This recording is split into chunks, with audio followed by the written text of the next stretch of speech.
지난 3주간에 걸쳐 세 분의 또 세우신 강사님을 통해 많이 은혜 받으신 줄을 믿습니다. 이제 오늘 그리고 이제 내일 마무리인데 끝까지 잘 완주할 수 있기를 바랍니다. 자, 우리는 이번 주제가 창세기 49장 22절 말씀을 주제로 큰 명제가 요셉의 복입니다. 그래서 몇 차례에 걸쳐서 요셉의 복이, 그리고 그 복이 담장을 넘는다는 의미가 무엇인가에 대해서 쭉 살펴오고 있는 과정에 있습니다. 이제 오늘은 신명기에서 말하는 요셉의 복은 어떤 색깔일까? 그 부분에 대해서 말씀을 좀 나누겠는데요. 자, 창세기 49장은 야곱이 죽기 전에 자기 자손들에게 쭉 복을 빌어가는 과정에서 거기에는 예언도 있었고 유언도 있었고 저주도 있었지만 그 모든 조각조각의 저주와 예언과 유언이 결국은 한 성도로 설명을 하자면 놀라운 하나님의 은총으로 마무리되는 것을 우리가 확인했습니다. 이제 오늘은 그 백성들이 400년이라는 고통의 역사를 건너서 출애굽을 하고 이제 광야에서 40년을 또 돌아다녀요. 그리고 이제 제일 앞장 세워졌던 지도자가 이때는 이제 모세입니다. 오늘은 모세의 글이에요. 모세가 가나안 땅에 들어가진 못하죠. 그리고 그 가나안 땅이 바라보이는 직전에 서서 마지막 그 땅에 들어가 또 들여보낼 자기 백성들에게 남긴 글입니다. 그 글 속에 특별히 요셉에 대해서 모세가 역시 창세기 49장처럼 가장 길게 그리고 가장 자세하게 설명한 내용을 우리가 이제 오늘 새벽에 간략하게 만나보게 되는 거죠. 오늘 본문 첫 절을 좀 보기 전에 33장 1절을 한번 보시기 바랍니다. 하나님의 사람 모세가, 그러니까 모세의 글이죠. 하나님의 사람 모세가 죽기 전에 이스라엘 자손을 위하여 축복함이 이러하니라 그가 일렀으되, 쭉 그 후손들에 대해서 복의 열거가 이어지고 이제 훅 건너뛰어서 13절로 건너옵니다. 이제 요셉의 순서가 되었어요. 요셉에 대하여는 일렀으되 원하건대 그 땅이 여호와께 복을 받아. 자, 앞을 잠깐 보십시다. 이 땅은 어느 땅을 두고 한 이야기일까요? 이제 이 후손들이 들어가 살 땅입니다. 근데 이 후손들이 복을 받는 게 목적이에요? 아니면 그 땅이 복을 받는 게 목적이에요? 그렇죠. 그런데 여기 제일 먼저 언급한 게 땅이에요, 땅. 땅을 우리가 보통 에레츠라고 하는데, 어제까지 히브리어 박사님이 설교를 하셔가지고 좀 쫄리네요. 다시 후손들에게 복을 비는 게 목적이에요? 그 땅을 복 비는 게 목적이에요? 후손들이죠. 자, 그러면 왜 땅을 처음에 언급했을까? 이 상관관계가 굉장히 중요합니다. 이런 뜻이 되겠죠? 후손들이 복이 되려면 뭐가 먼저 복을 받아야 돼요? 그 땅이. 이런 의미입니다. 그럼 왜 그럴까요? 이상하다. 왜 후손들이 복돼야 되는데 땅을 언급한 걸로 봐서 논리적으로는 이 후손들이 복을 받으려면 땅이 복을 받아야 된다는 얘기인데 왜 그럴까요? 여러분, 그건 어렵게 고민할 것 없이 이 백성들이 지금까지는 광야를 이리저리 방황하며 돌아다니며 창세기에도 보면 그들이 유목민이었어요. 그런데 이제 그들이 가나안 땅에 들어가면 삶의 모든 근간이 다 바뀌어요. 뭘로 바뀝니까? 이제 농사를 하면서 살아야 돼요. 맞죠? 그럼 농사를 하면서 살아야 된다면 그 땅이 복돼야 될까요? 저주받은 땅이 돼야 될까요? 땅이 복이 돼야 돼요. 여기 농사 고향에서 어르신들 하시는 가정이 있으면 이게 얼마나 중요한 질서인가를 아실 겁니다.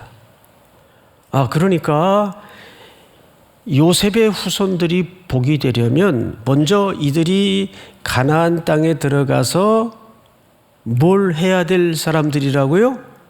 이제는 정착해서 농사를 지어서 먹고 살아야 될 사람들이에요. 그러니까 뭐가 먼저 복이 돼야 될까요? 땅이 복이 돼야 돼요.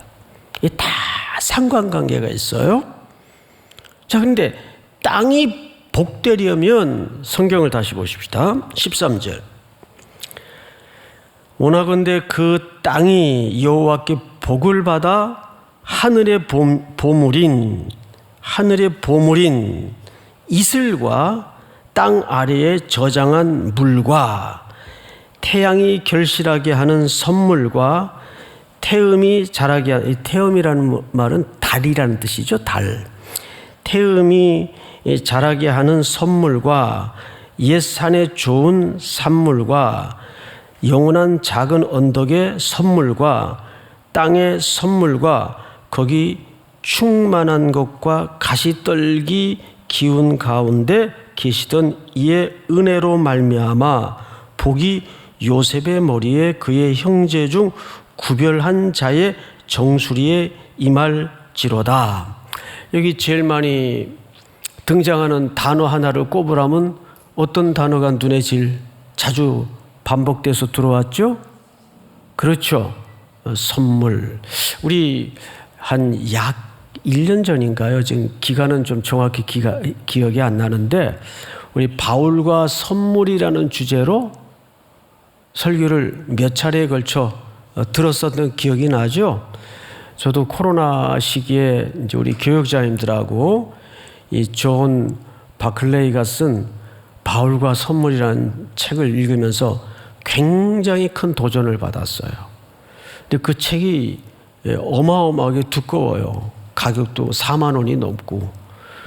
그래서 또 그분이 친절하게 그거를 줄여서 엑기스만 담은 책으로 2만 얼마짜리로 다시 발간을 했는데 줄였다고 내용이 상실된 책이 아니에요. 그대로 담아서 책을 줄여놨습니다. 그 줄인 책의 이름은 바울과 은혜의 능력이라는 제목으로 다시 출간이 됐습니다. 저는 그 두 책을 이렇게 비교해 가면서 읽었는데 기억나는 그 대문에 해당하는 큰 명제가 뭐냐 하면 1세기 사람들의 선물의 이해를 깨닫고 깜짝 놀랐어요. 초대교회 1세기 사람들의 선물에 대한 이해는 어떤 이해였습니까? 기억나십니까? 제가 누군가로부터 선물을 받았어요. 그러면 제가 선물을 받을 만한 자격이 있어야 선물한 사람이 명예가 되고 영광이 되는 거예요. 그런데 어떤 사람이 제게 선물을 했는데 제가 평소에 평도 안 좋고 아주 사회에서 부도덕한 행동만 하고 그러면 사람들이 제3자의 입장에서 그게 욕이 됩니다. 누구에게 선물한 사람이 욕이 돼요. 아니, 너는 어떻게 선물을 저런 사람에게 선물을 했냐? 그러니까 그 당시 선물은 철저하게 호혜주의고 상호주의입니다. 뭐 여러분 혹시 이런 경제 용어 들어보셨나요? 선물 경제. 안 들어보셨나요? 이게 경제 용어인데 이 선물 경제라는 말은 호혜주의라 그래서 우리나라가 일본에 100원을 팔아주면 일본도 우리나라 거를 100원을 사줘야 돼요. 이게 요즘 그 선물 경제라는 표현으로 국가와 국가 간에서는 통용이 되죠. 그렇듯이 현재 경제계에서 일어나고 있는 그런 선물 경제의 개념도 결국은 호혜주의고 상호주의가 기초입니다. 맞죠, 여러분? 그렇다면 1세기 사람들도 그런 관점에서 선물을 주고받았어요. 그러니까 선물이라는 것은 우리가 오늘날에는 어떻게 이해가 되고 있습니까? 그저 자기가 기뻐서 그저 값 없이 상대방에게 호혜를 베푸는 행위를 얘기하는 거예요. 이게 선물의 진정한 뜻이겠죠. 근데 1세기 때만 해도 누구에게 선물을 해야 되냐 하면 그 선물을 받을 자격이 되는 사람에게만 선물을 해야 돼요. 그런데 이 모든 그 시대의 정신적 가치를 사람들의 이 사회적 통념을 전복시킨 인물이 누굽니까? 예수 그리스도예요. 우리같이 아무 선물 끈 하나라도 선물을 묶는 끈 하나라도 받을 자격이 없는 우리들에게 예수님은 갚을 수 없는 선물로 다가오셨고 찾아오셨습니다. 그래서 그 선물을 받은 자가 어떻게 그 선물에 맞는 삶을 살아내야 되는가? 그것이 그 바울과 선물이라는 책의 긴 논증이에요. 자, 근데 오늘 여기 선물이라는 표현이 몇 번 등장을 해요? 한번 짚어볼까요? 자, 일단 13절부터 제가 천천히 다시 읽어드릴 테니까 몇 번 등장하나 한번 짚어보세요. 그 땅이 여호와께 복을 받아 하늘의 보물인 이슬과 땅 아래에 저장한 물과 태양이 결실하게 하는 선물과 한번 나오죠? 태음이 자라게 하는 선물과 옛 산의 좋은 산물과 영원한 작은 언덕의 뭡니까? 선물과 땅의 선물과 여기까지 몇 번 눈에 띄었습니까? 4번인데 유심히 보면 5번이에요. 아무리 눈을 씻고 찾아봐도 4번밖에 없는데 여기 이 선물을 메게드라는 히브리 말을 쓰는데 메게드라는 말이 한 번 더 나와요. 보물이 선물입니다. 같은 표현이에요.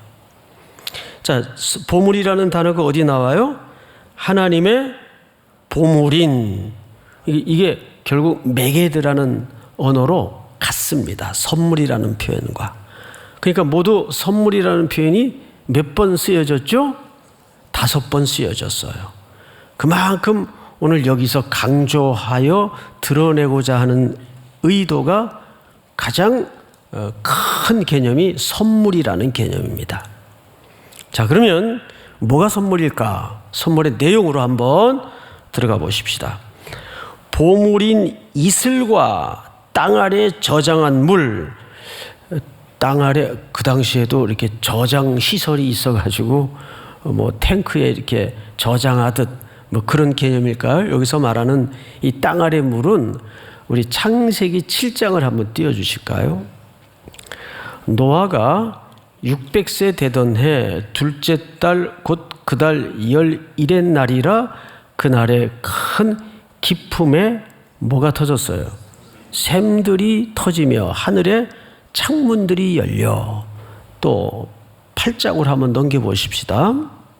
한번 같이 읽어볼까요? 시작. 기쁨의 샘과 하늘의 창문이 닫히고 하늘에서 비가 그치매. 네, 여기에서도 기쁨의 샘, 8장에서도 기쁨의 샘. 여기서는 그 땅 아래 어딘가에 하나님께서 감추어 놓은 땅 아래 보물이 있단 말이에요. 기쁨의 샘. 그런데 위에서도 뭐가 내려요? 비가 내리고 이슬이 내려요. 우리가 이제 교육자님들 정기적으로 단계별로 성지 세미나를 가지 않습니까? 이번에 그 안내하신 그 교수님이 아니 이렇게 비가 안 오는데 농작물이 뭘로 자라냐? 그 당시에는 무슨 관계수로도 변변치 않았을 테고 또 스프링쿨러 같은 시설도 당연히 없었을 텐데, 근데 놀라운 얘기를 해요. 아침에 잠깐 내렸다가 없어지는 이슬로도 농사가 된다는 거예요. 근데 그 이슬은 어디서 내립니까? 위에서 내려요. 비는 어디서 내립니까? 위에서 내려요. 여기 기쁨의 샘이라는 것도 하나님이 감추어 놓은 어떤 보이지 않는 공간을 얘기하겠죠. 그러면 이 모든 선물의 내용을 종합해 보면 전부 어디에 필요한 것들입니까? 그렇습니다. 땅만 있다고 농사가 되면 농사 짓기 얼마나 좋겠어요. 그런데 땅만 있어서 농사가 되는 게 아니라 거기에 뭐가 내려야 돼요? 절대적으로 필요한 것이 사람에게도 마찬가지겠지만은 물이 필요해요. 근데 이 물은 사람이 생성해낼 수 있는 물질이 아니잖아요. 이거는 결국 누구의 은혜를 바라볼 수밖에 없습니까? 하나님의 은혜를 바라볼 수밖에 없어요. 그래서 메게드라는 말이 갖는 의미는 기쁘게 하다 그 뜻이에요.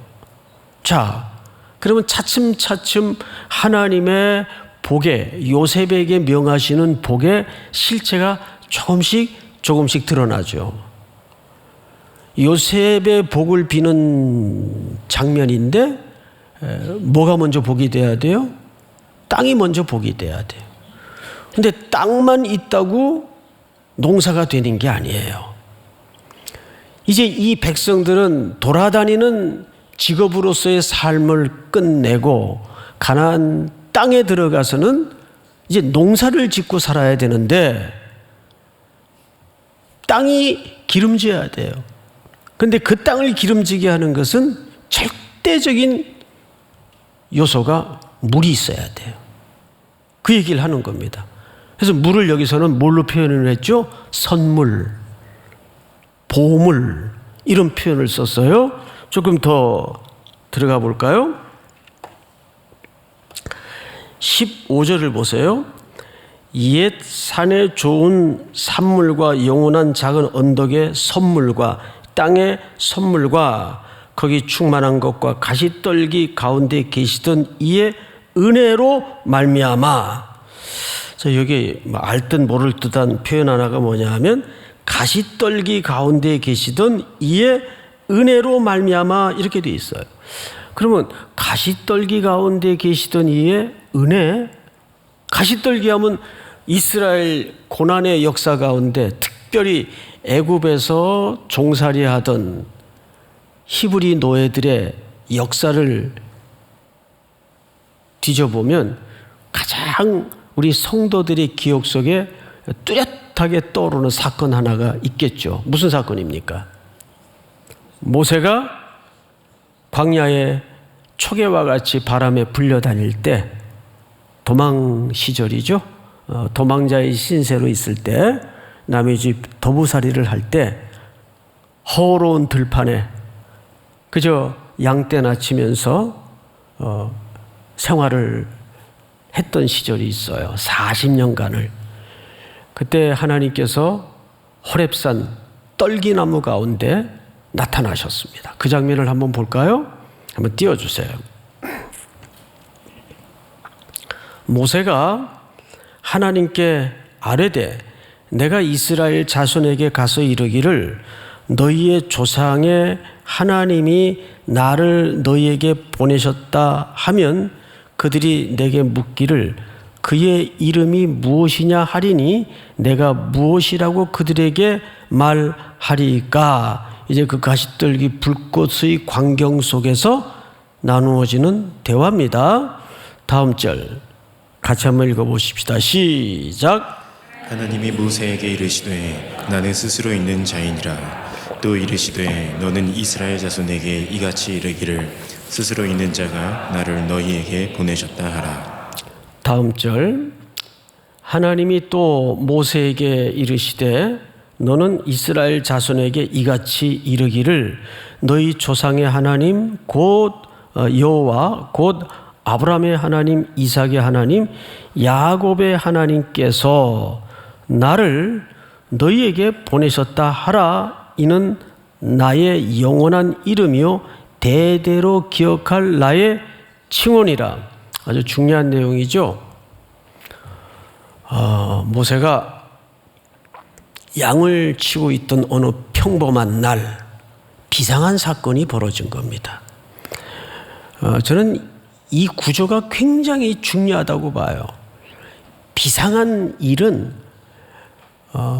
비상한 날이 따로 있는 게 아니라 어느 날 속에 비상한 일이 발생하는 거죠. 평범한 일상 속에. 그날도 모세에게는 여느 때와 똑같은 날이었어요. 그래서 오늘도 양떼를 끌고 나가서 흘러가는 뭉게구름 쳐다보면서 말벗 하나 없이 모국어인 애굽의 언어도 다 이제 더듬거릴 정도로 세월이 40년이 흘렀어요. 그런 평범한 날 비상한 사건이 벌어진 거예요. 그 비상한 사건이 뭐냐면 가시떨기 불꽃 가운데 나무에 불은 붙었는데 나무가 타지 않아요. 그것은 가시떨기를 비유하자면 고통 가운데 신음하는 이스라엘 백성들을 비유한 그림이고 거기에 불이 붙었다는 것은 그들이 혹독한 고난 속에 던져져 있다는 그림을 그렇게 설명하는 겁니다. 그걸 하나님이 설명을 하세요. 그리고 거기서 모세에게 이제 아무것도 할 수 없는 다 늙어버린 그의 상황을 잘 아시는데도 불구하고 이젠 본인도 본인을 생각하기에 아무 쓸모자가 없는 존재인 걸 알고 있는 모세에게 애굽으로 내려가라. 애굽으로 가서 네 고통당하는 네 민족을 구원해라. 그런데 여기 놀라운 이야기가 뭐냐면 15절에 너희 조상의 하나님 여호와 곧 아브라함의 하나님 이삭의 하나님 야곱의 하나님께서 이 조상들로 기억되는 공통분모가 뭐예요? 항상 언약의 대상자였어요. 하나님은 스스로 있는 자라는 뜻은 무슨 뜻일까요? 그는 어떤 것에도 제약받을 수 없는 자유로운 분이라는 뜻입니다. 믿으십니까? 저는 여기서 우리 성도들이 이 하나님의 본질에 근거해서 가져야 될 중요한 삶의 명제가 나와야 된다고 믿습니다. 그 삶의 명제가 뭐냐 하면 하나님을 제한시키지 말라는 거예요. 자기의 경험치를 갖다 대고 자기가 살아온 시간들의 궤적을 갖다 대고 자기의 지금 여건과 자격 이런 것들을 다 염두해서 에이 그게 이제 되겠냐. 이때 모세의 나이가 몇 살이에요? 80이에요. 80 나이에 이제 모국어도 잊어버릴 만큼 언어도 더듬거리는 상황에서 어떻게 민족을 구원하는 대역사에 자기가 앞장선단 말이에요. 그러니까 당연히 전 못 가요. 부르시려면 진작 젊을 때 부르지. 충분히 우리 같아도 그럴 만한 태도가 나왔을 것 같아요. 자, 여기서 하나님을 제한하지 말라는 말을 다른 말로 바꾸면, 여기서 우리가 지난주 말씀의 제목이 뭐였습니까? 낯설교 시간에 우주적 관점에서 생각하기. 제목은 기억하셔야 될 거 아니에요. 기억나시죠 이제? 예. 여기에서 우리 그리스도인들은 허망된 상상력이 아니라 그 상상력과 그 꿈은, 그 전망은, 미래에 대한 푸르른 전망은 뭘 기초로 한 전망이어야 합니까? 하나님의 자유로우심. 여러분, 그 하나님께 여러분들이 묶여 있다는 거예요. 믿습니까? 저는 이 본문을 읽다가 막 가슴이 북받쳐 올라오더라고요. 기쁨으로. 그렇지. 우리 청년들에게 오늘 새벽에 이 이야기를 정말 간절하게 좀 전달해야 되겠다. 하나님의 언약을 기초로, 하나님은 자유로운 분이지만 아브라함에게, 이삭에게, 야곱에게, 요셉에게까지 자기를 묶어서 그들로 하여금 항상 뭘 바라보게 만들었어요? 미래라는 전망을 가지게 만들었어요. 오늘 모세도 결국은 자기는 들어가지 못하지만 내가 못 들어간다고 해서 이 하나님의 언약이 변경되거나 취소되지 않는다는 걸 알아요. 그래서 자기 후손들에게 들어갈 그 땅을 바라보면서 그는 지금 뭐 하고 있는 겁니까? 미래를 꿈꾸게 만들고 있고 미래를 전망하게 만드는 거예요. 우리 그리스도인들이 물론 하나님께 순종하고 그분의 때를 기다리고 그분의 시간을 기다리는 태도는 지금도 여전히 중요하지만 더 중요한 관점은 우리의 미래에 대한 소망과 전망이, 꿈이 어느 분을 기초로 나와 언약하신, 나를 묶어서 그 자유로우신 하나님이 언약하신 그 언약을 기반으로 여러분들은 미래를 꿈꾸고 소망해야 됩니다. 이것이 오늘 굉장히 중요한 포인트예요. 하나님께서는 지금 전혀 인간적인 계산으로는, 수판으로는 지금 모세는 아무것도 할 수가 없어요. 모세도 그렇게 생각했어요. 겸손을 떤 게 아니고 불순종하자는 그런 취지도 아니고, 내가 이제 이 나이에 뭘 해요 하나님.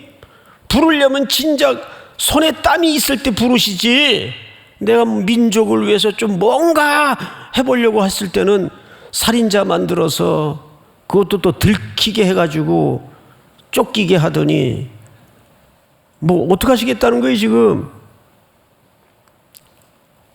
그 모세에게 하나님이 아니야, 그 푸른 앞날을 얘기한 게 아니에요. 내가 누군지를 설명했어요. 내가 스스로 있는 자다. 내가 스스로 있는 자다. 믿습니까? 우리의 희망, 꿈, 비전, 자꾸 지금의 여러분들의 형편, 처지, 상황을 놓고 하나님을 제한하지 말라 그 말이에요. 제가 대학 다닐 때 존 헌터라는 분이 쓴 하나님을 제한하지 말라, 이게 아주 오래된 책인데 그 책을 읽고 큰 은혜를 받았던 적이 있어요. 하나님을 제한하지 말라. 그 말을 더 적극적으로 표현하자면 언약의 하나님을 기초로 꿈꾸라 그 말이에요. 하나님은 죽은 자도 일으키시고 생명을 불어넣을 수 있고 우리의 생물학적인 나이, 그것이 하나님을 제한할 수 있나요? 우리의 경제적인 형편, 자격의 유무, 이거 따지기로 하자면 저는 여기 서 있을 수도 없는 가장 불충한 죄인 중에 죄인이에요. 그러나 스스로 계시는 그 언약의 하나님, 우리 출애굽기 2장에 보면 그 하나님이 언약을 얼마나 중요하게 여기시는지 한번 볼까요?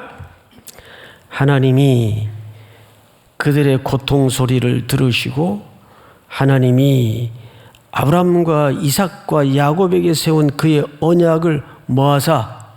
기억하사. 이 기억하시는 하나님은 수만 년이 흘러도 오늘 여러분들에게 우리 삼일 공동체 약속하신 그 언약을 기억하실까요? 못하실까요?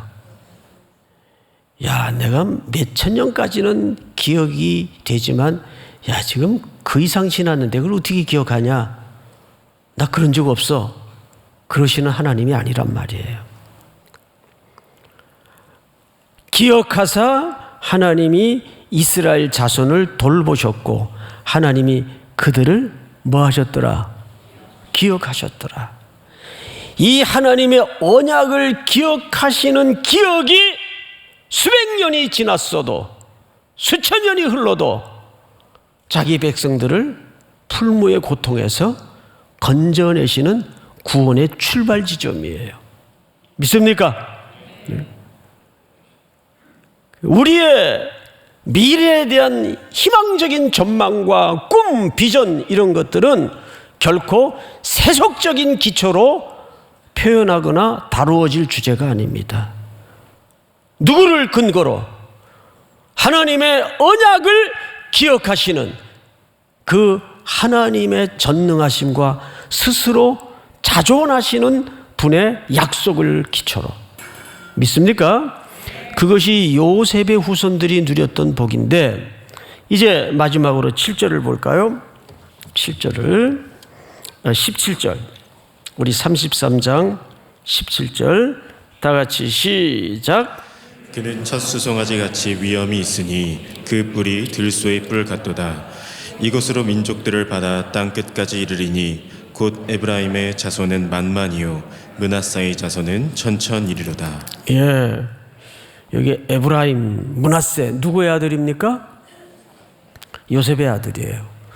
그러면 사실 에브라임과 므낫세는 누구의 손자가 됩니까? 야곱의 손자가 되는데 야곱의 아들들의 반열로 올립니다. 하나님께서. 그리고 에브라임을, 므낫세를 특별히 야곱의 나머지 아들과 똑같은 반열에 세워서 가장 앞장 세우는 지분을 갖게 해요. 그런데 17절을 보시면 마지막으로 요셉의 복에 대해서 굉장히 공격적으로 표현을 해요. 17절. 그는 첫 수송아지 같이 위엄이 있으니 그 뿔이 들소의 뿔 같도다. 이것으로 민족들을 어떻게 해요? 받아 그랬는데 들이받다라는 개념이에요. 받아. 그러니까 굉장히 거칠고 공격적인 개념으로 설명을 했어요. 왜 그랬을까요? 이제 이 요셉의 지파가 앞으로 누려야 될 복은 모든 세상 끝날까지, 땅 끝까지 어떻게 되는 거죠? 세상 끝날까지, 땅 끝까지 생명을 뻗치고 생명을 전해야 될 하나님의 사명을 감당해야 되는 지파로 발돋움합니다. 그래서 공격적으로 설명을 해요. 우리의 선교도 그런 차원에서 어떻게 해야 될까요? 소극적이고 수동적이어서는 안 됩니다. 우리가 그 선교라는 사명을 감당하는 태도는 수동적이어야 되지만 선교 자체는 머뭇거리지 말고 계속 하나님의 복음과 생명이 없는 지경과 땅을 향해서 어떻게 뻗어나가야 될까요? 공격적으로 뻗어나가야 돼요. 이 내년이 이제 우리 교회 70주년인데 가능만 하다면 지금 우리가 8가정을 주파송으로 선교를 하고 있는데 아직도 우리가 보내지지 않는 땅이 너무나 많아요. 아프리카에도 좀 가서 복음을 전해야 되고, 그 너머 동유럽에도, 여러분 유럽과 지금 서구 사회는 선교지입니다. 거기서 복음이 들어왔지만 이미 모든 것이 다 뒤집어져 있어요. 영국 같은 경우는요, 기독교 국가였는데도 가서 현장을 보시면 기겁을 할 정도로 무슬림화되어 있어요. 깜짝 놀라요. 아니 이게 어느새 이렇게 또 밀려왔나. 그러니까 무슬림 쪽의 사람들은 어마어마하게 출산을 하니까 그 기세를 감당할 수가 없어요. 그래서 우리는 라헬의 부르짖음을 잊어버려서는 안 돼요. 아이를 낳게 하라. 그렇지 아니하면 내가 죽겠노라. 야곱에게 막 들이댔잖아요. 지금 이 교회가 이 구호를 회복해야 될 때예요. 그러니까 지금 우리가 세상 끝날까지 땅 끝까지, 그 세상 끝날 땅 끝이라는 말은 종말론적인 함의입니다. 물리적인 땅 끝, 시대마다 다르잖아요. 세상 끝날 언제인지 모르잖아요. 그러니까 이것은 물리적인 시간과 장소를 얘기하는 게 아니고 종말론적인, 이 땅이 하나님의 역사가 이 땅에서 예수님이 오시는 그날까지, 그 뜻입니다. 우리 삼일교회 공동체가 지금 이 선교를 위해서 이렇게 많이 애쓰고 수고하고 있는데, 대만은 이제 내년도가 벌써 30주년이에요. 제가 주일날 잘못 얘기해가지고 올해가 30주년이라고 그랬는데 내년이 30주년입니다. 그 지나온 시간들을 돌아보면 정말 하나님의 은혜고 하나님의 복입니다. 우리 삼일교회가 그 요셉의 복을 계속 사명으로 연결해서 끝까지 감당할 수 있는 은혜가 있기를 주의 이름으로 축원하고 축복합니다. 우리 은혜라는 찬양을 같이 한번 드리십시다.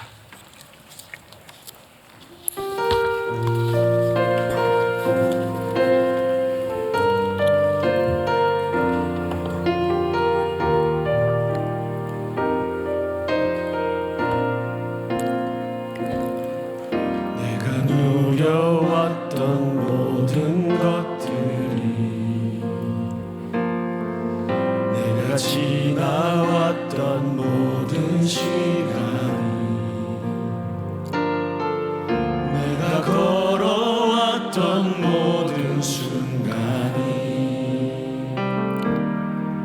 당연한 것 아니라 은혜였소. 해가 뜨고 저녁에 오는 봄의 꽃향기와 가을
시간 다 같이 한번 통성으로 소리 높여 기도할 때 몇 가지 기도 제목을 좀 드리겠습니다. 첫째는 하나님의 언약을 기초로 우리의 미래를 우주적 관점에서 상상하게 하여 주시옵소서. 그것은 결코 우리의 경험치나 우리의 어떤 여건과 여지를 근거로 꿈꾸는 미래가 아니라 하나님의 약속을 기초로 우리의 미래를 꿈꾸게 하여 주시옵소서. 두 번째는 우리의 삶이 방금 올려드린 찬양처럼 모두가 은혜였음을 고백하지 않을 수가 없습니다. 우리를 하나님과 묶으셔서 언약의 대상자로 삼아주시고 우리에게 갚을 수 없는 선물을 주셨습니다. 그 선물이 다시 한번 우리의 사명으로 연결되게 하여 주시옵소서. 이 제목을 놓고 또 다가와 있는 선교를 위해서 한번 주여 부른 다음에 기도하겠습니다. 주여